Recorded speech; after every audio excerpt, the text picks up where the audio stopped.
जय श्री श्याम। खाटू श्याम बाबा की महिमा अपरंपार है।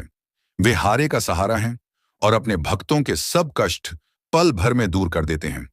एक समय की बात है, खाटू धाम में बाबा श्याम का एक परम भक्त रहता था, जिसका नाम देवदत्त था।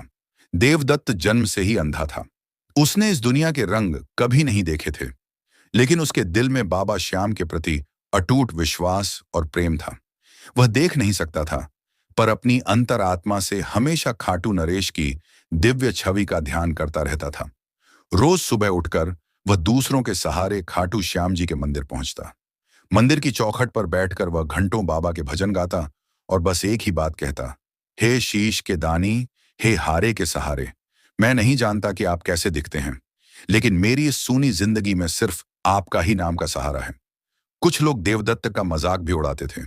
वे कहते, अरे देवदत्त, तू रोज यहां आता है, लेकिन क्या कभी बाबा ने तेरी पुकार सुनी? तुझे कभी आंखों की रोशनी मिली? देवदत्त मुस्कुराकर कहता, मेरा बाबा सब सुनता है। मुझे आंखों की रोशनी मिले या ना मिले, मेरे बाबा का साया हमेशा मेरे साथ है। वह एक दिन मेरा हाथ जरूर थामेंगे। एक बार खाटू धाम में फाल्गुन का मेला लगा था। चारों तरफ जय श्री श्याम के जयकारे गूंज रहे थे। मंदिर में पैर रखने की जगह नहीं थी। देवदत्त भी बाबा के दर्शनों के लिए लाइन में खड़ा था। भीड़ बहुत ज्यादा थी और धक्का मुक्की में देवदत्त का सहारा छूट गया। वह जमीन पर गिर पड़ा। लोग उसके ऊपर से गुजरने लगे। देवदत्त असहाय होकर रोने लगा और उसने पूरी ताकत से बाबा को पुकारा, बाबा, आज तुम्हारा यह बेटा इस भीड़ में कुचल जाएगा। अगर आज तुमने मेरी लाज नहीं बचाई तो दुनिया तुम्हारे इस हारे के सहारे नाम को भूल जाएगी। बाबा, मुझे बचा लो। उसी पल एक दिव्य चमत्कार हुआ।